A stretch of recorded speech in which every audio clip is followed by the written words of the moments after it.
monsters. Yo, everyone. I'm Boomstick, and it's our job to analyze their weapons, armor, and skills to find out who would win a death battle. I'm already putting my money on Hulk. Like, Hulk is very overpowered.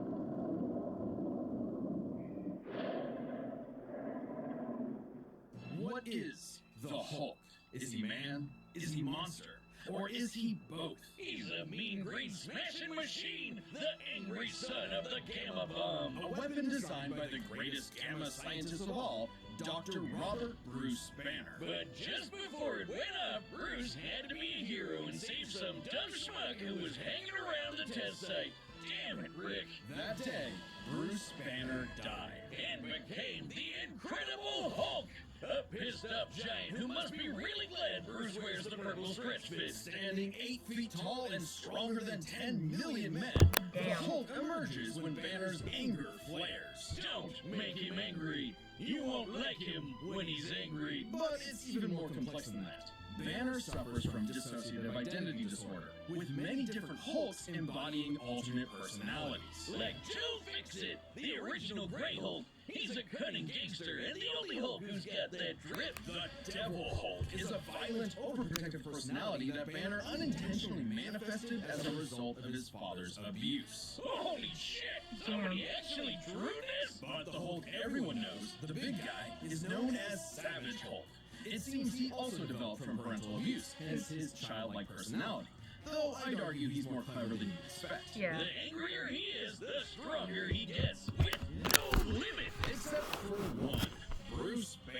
See, Banner's relationship with the Hulk is complicated. Oh, they hate each other. Mostly. Occasionally they can come to an understanding. The ultra best representing this would be the Professor Hulk, a balanced blend of Banner's brain and the Hulk's brawn. The buffest nerd you'll ever meet. But what about when Bruce takes a step back? If he isn't trying to restrain the Hulk, what do you get? The Green Star. The World Breaker! Without Bruce's temperament, the Hulk's power and fury surges, mixing Savage's rising strength with the personality and cunning of a warlord. The Green Star is no mere superhero. He's a king and a conqueror. Okay. Hulk is strong enough to lift 150 billion tons of rock, jump from New Mexico to Florida in a single bound, Alright. and shake all the dimensions connected by the crossroads at once. Of He course was he can. pinned down by the spear of Proxima Midnight, which holds the weight of a star, and was fine. And when we say World Breaker, we mean it. While sparring with Red She-Hulk, the two of them shattered a whole planet. At one point, he was bound in chains forged from the essence of the first firmament, the manifestation of the first universe, which could bind eternity itself. Not even Galactus was capable of saving eternity alone, and the Hulk just broke it by Damn. himself. Maybe Thor should rethink calling himself the strongest Avenger, especially since the Avengers first assembled, because none of them could take down Hulk on their own. Speaking of Thor, the Hulk consistently battles on par with him, even when he held the Odin Force, with which he could command his hammer through infinite distances and match the power of Null, who killed countless Celestials. Even without it, Mjolnir can cross the universe in seconds. Hulk tore a universe apart with just a clap. Good luck with that, Hammer Man. But the green guy's got way more going on than just I'm already Bruce telling you, As Hulk the wins. Hulk's power stems from gamma, he can utilize and absorb it and other radiation in various ways. Yeah, like regenerating from fatal wounds. Even getting ripped apart by Wolverine barely slows him down. And the angrier he gets, the more regenerating cells his body produces. It gets weirder. Did you know that if he absorbs enough gamma, he can shoot lasers from his eyes? Of course, and bro. read people's minds? Okay, I did not know Also, that. He can see ghosts and give him a good old-fashioned Hulk smash.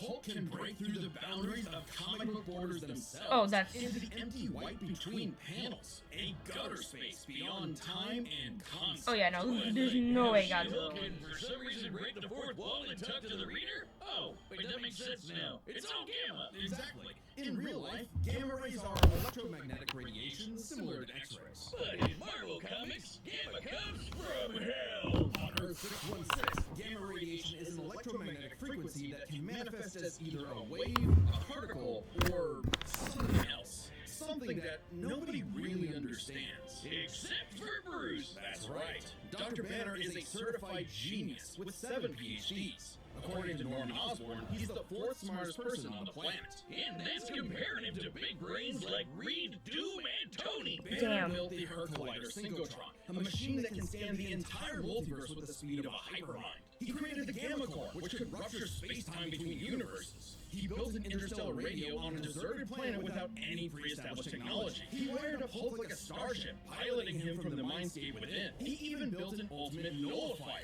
In fact, the original intent of his Gamma Bomb was to be non-lethal, only targeting inorganic material. But Thunderbolt Ross wanted something with a bit more boom. There. Can't blame him. Fearing its ramifications, Banner developed the Gamma Bomb on his own, keeping its design secret. In the process, he tapped into an unknown form of gamma energy that breaks down reality and mutates it beyond actuality. On that fateful day, he opened the Green Door. You know how we said the bomb killed Bruce? That wasn't some flowery metaphor or whatever. He died and came back as Hulk. Came back from the below place, the hell beneath hell, the lowest possible dimension of reality. It's trippy, but whenever Hulk dies, he goes there. Then a green door opens and he goes back to where he was before. Easy as that. It doesn't matter if he's been atomized, sliced up into jars, or digested by werewolves. If he goes through the door, he's back, ready to rumble. The green door did get locked into a red door, but he's easily broken through it multiple times. Not a problem. It turns out that third form of gamma, this anomaly from the bedrock of hell, spawns from none other than the one below all, the dark side of the one above all. That's right, God has a Hulk, and he wants Bruce to bring about the end of all things. But Hulk just said, nah. So, what is the Hulk? The strongest thing ever. A monster, a prison for a tortured soul, a super weapon for Armageddon? Don't overthink it, Wiz. Hulk is Hulk, and Hulk's the strongest one there is.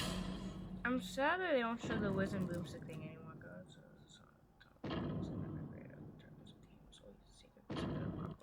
Hi, I'm Brother Nature. My sister, Mother Nature, does everything. I don't She care. needs me to make things extra delicious.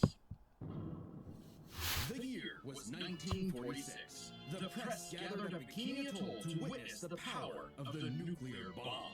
But many leagues beneath their feet, something ancient stirred. Godzilla, the king of the monsters. He was pretty pissed off over the worst wake-up ever, so he swam to Japan for one hell of a crash out. Japan was still recovering from the war, so seeing this mutilated radioactive monster towering high like a mushroom cloud wasn't just frightening, it seemed prophetic. The bomb was just the beginning. Man had sparked the end of times. Complete with googly eyes, and the most epic roar ever. Okay. Over the years, there have been many iterations of the beast. Between movies, TV, comics, and cartoons, there's at least 27 different Godzillas Okay, so coming which one are around, you using? not including Manila, the Scrappy-Doo of Kaiju. Sorry, that's insulting to Scrappy-Doo. Despite the variety, Godzilla is somewhat consistent, so we'll examine his entire history, Okay. focusing on the larger releases. In most iterations, Godzilla is a rare theropod that went dormant for millions of years before nuclear bombs mutated it into a gargantuan radioactive monster. Standing 165 feet tall, at minimum, Koji smashes through skyscrapers with ease.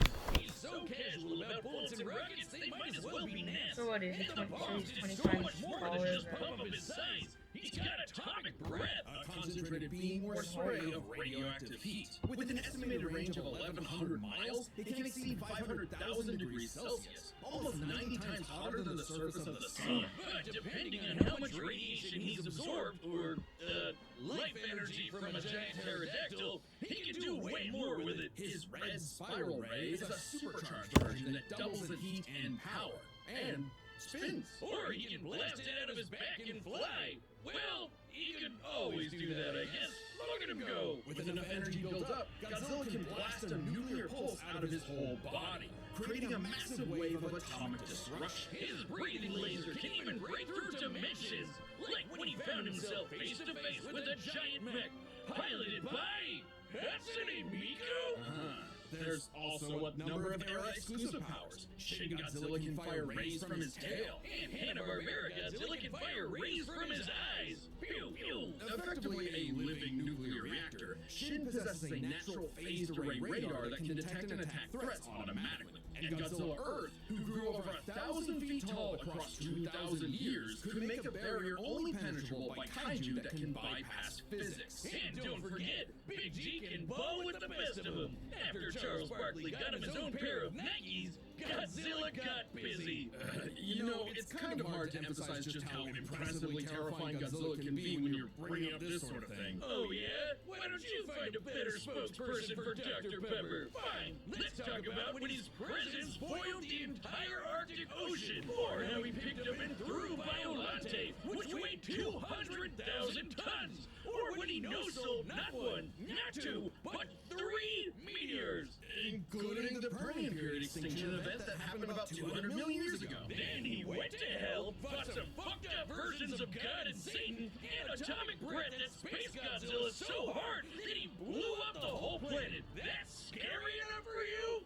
God, I want a Dr. Pepper. With such awesome might, he's battled the most dangerous of foes, He's still like King weaker. Ghidorah and Gigan. In Godzilla vs. Megalon, Gigan flew from the M Hunter Nebula to Earth in 24 seconds, and that nebula is 30,000 light years away. But sadly, OG Goji got done in by the cruelest weapon ever, The Oxygen Destroyer. Developed in secret by Dr. Serizawa, this weapon could suffocate and liquefy molecules. The ramifications of such a weapon were so detrimental, Serizawa took the secrets of its design to his early grave. He got lucky. It doesn't matter what you throw at Godzilla. He never really dies. You can blow off his head, explode him from the inside, or crush him in a black hole. Then he'll come back. Or evolve into an even more powerful form. Godzilla's always possessed heightened adaptation, but many iterations clearly showcase instantaneous evolution. And super forms. He's gone full shonen and powered up a few times. So much so he almost kicked off a nuclear winter just by existing. Even the Oxygen Destroyer could not permanently end the first Godzilla. His ghost possessed a robot, his bones summoned another Godzilla, and he rose as an undead revenant hell-bent on destroying Japan. Okay, why Japan? Couldn't he pick on some other country? He's stomped around the Americas a few times, but it just isn't the same. Godzilla is intrinsically linked with Japan, a symbol of both their devastation and resilience. A reminder of the threat of nuclear war and what awaits those who peer too deeply into the unknown. But also, Japan's in Godzilla's perceived territory. To him, a stomping through Osaka is just another patrol. He's not always so bad, though. He can be super protective, defending other monsters, his own kid, and sometimes even people. I'd say there's 2 types of Godzillas. The monster of nature's wrath and the guardian of planet Earth. Well, there is a third type, but to understand that, we should first answer a question. How does Godzilla walk? On 2 legs, Wiz, obviously. But according to Square Cube law, those legs should be crushed under his own weight. Oh god, here we go again. Okay. A creature like Godzilla cannot realistically exist. This proved to be an elusive question for decades, even highlighted in Shin Godzilla, until a new theory was presented in the anime Singular Point. If Godzilla can't exist in our reality, what if he's from a different one? What? Like he's an alien from another dimension? Exactly. What if all kaiju come from a higher plane of existence with no regard for the known laws of physics? This dimension enters our reality in the form of archetype, a transtemporal conceptual particle. It's that red dust that's floating all over the place. This archetype can enter any timeline to terraform the Earth and all of reality so that kaiju can exist. This theoretically explains why various I do Godzillas not appear in so many universes. They all trace back to one singular point: Godzilla Ultima. Sporting the white grin of a demonic Oni, Ultima is vicious. Just walking through Tokyo started 1,000 earthquakes around Japan. Even his own blood is a weapon. Over 300 feet tall and growing ever more as archetype distorts the universe, Ultima's existence implies a far more complex origin for all Godzillas. Godzilla is a test for humanity, a challenge laid out by an eldritch entity from a dimension we are incapable of perceiving or comprehending. It's kind of like how when we move an object and its shadow changes, we get why that happened. But to someone who exists in only a 2D plane, the shadow looks like it just randomly transformed into something totally different. Crazy to think about. Come a really long way from big lizard Okay, smash okay. building, huh? This shadow, this wannabe god, desires to play with and destroy every single universe. And Godzilla is its avatar. Through Ultima, this entity sees the universe as an interactable fiction and can control causality. Ultima himself is a singular point, one of many gateways through which the entity can tamper with reality. Think of it this way. If something happens that the entity doesn't like, it can just say, that thing didn't actually happen, and presto, it no longer happens. That's not to say such an event can't happen in the moment of occurrence, but the entity disconnects cause and effect, and nullifies events in retrospect without regard for time. And now my head hurts. TLDR, Ultima tried to bring about a catastrophe that would end the universe in like a week's time. So, a wacky robot and a time-traveling Alexa used a supercomputer and this familiar-looking doohickey, The orthogonal diagonalizer. to zap all of Archetype into its final form, cutting off the entity's connection to the universe. But not killing it, because while each Godzilla has its differences, one thing remains certain. Godzilla is immortal, and that makes him the king. So how are either supposed to die? Look at the skull. One of them can die permanently, and the other one can die. I'm not going with Godzilla. It's gonna be very close. Just tell them number EWW Death Battle RSET. We've run the data through all possibilities. It's time for a death battle. All right, I'm going Godzilla. I have no idea Every hero what I needs was. a sidekick. Get outplayed and say hello to your free creepy pet. Out. I have no idea what they were talking about. Like, Godzilla is so confusing. Godzilla has reached the city. So far, the evacuation is. Wait, look!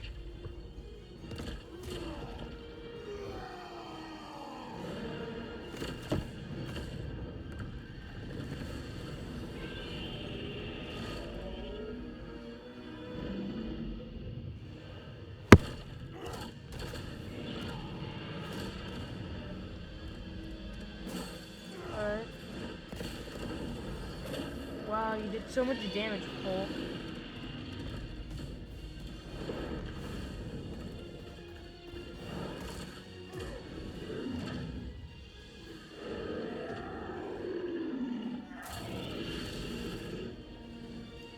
Okay, Cole. Time for me to take over. We don't want any trouble. I think Hulk actually wins. Because I just remembered Godzilla takes a while to regenerate.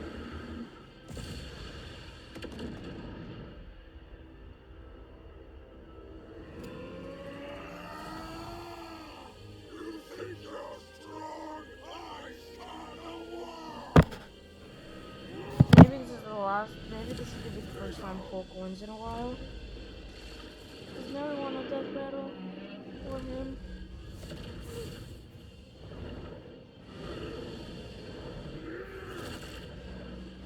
But you know what? I'm going with Godzilla.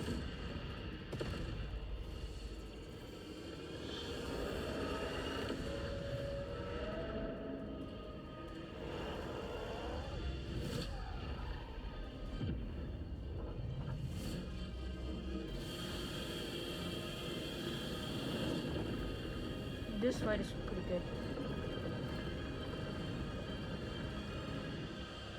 But both of them look wonky, bro.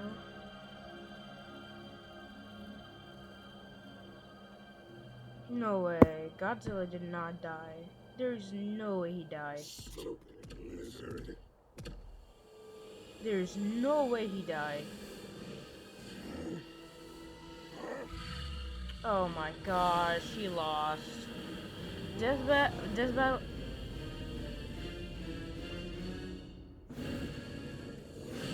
Death battle is formulaic, so Godzilla lost. It's not. Yeah, Godzilla lost. I can't change my mind.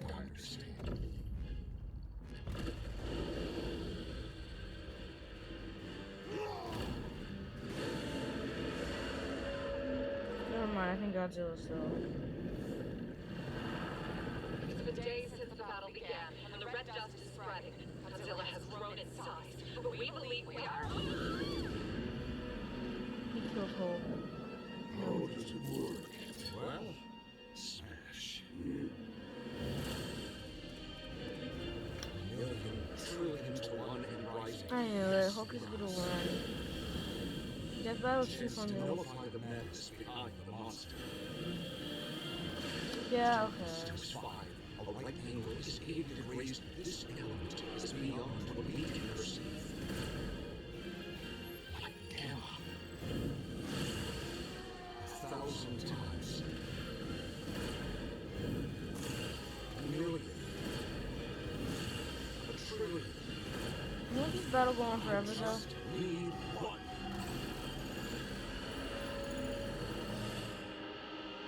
Okay, I got you lost. I knew it. Great. Okay. I knew it. The moment that happened, I knew Godzilla lost.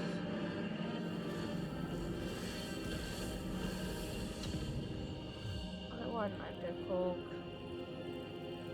Whatever. Godzilla was... Yep. Yep, and it's too late. You did it, big guy. We did it. Cap. Okay, run this by me. What happened? It's complicated, so let's break this down into 3 categories. First up, power. Most versions of Godzilla can shrug off black holes and extinction level events, tag beyond light speed foes like Gigan, blow up planets. However, the Hulk is beyond that. The big Yeah, but guy it was collapsed me. the universe to bits and shook the infinite dimensions linked to the crossroads. In a straight fight with a classic Godzilla, 616 Hulk smashes the power advantage. But factoring in Ultima changes things. The entity sees all of space-time and can manipulate its results at a whim. No matter how strong the Hulk got, Ultima could potentially negate it. But Hulk broke chains made of the first firmament, which could overwhelm eternity. An abstract concept of a being not entirely unlike Ultima's entity. Even a small piece of the first firmament could break the multiverse. Plus, Hulk kept up with Odin Force Thor, who is also on a celestial level of power. So the gap in power becomes nebulous. Still, unless Hulk could remove Ultima from the equation, neither held a clear advantage in power and stats. Especially when you look at their immortality. This was practically a never-ending battle. Exactly. The healing factors both could technically kill each other, but then just come right back. The green door instantly appears when Hulk goes to the below place, and the higher dimensional entity could always summon a replacement Godzilla avatar. So both Hulk and Godzilla could not stay dead. Unless they could somehow prevent what was happening in those other dimensions. So let's examine the layers of their multiverses. Marvel has an Mine infinite is more multiverse, I legally know. correct, and LegalZoom is here to help.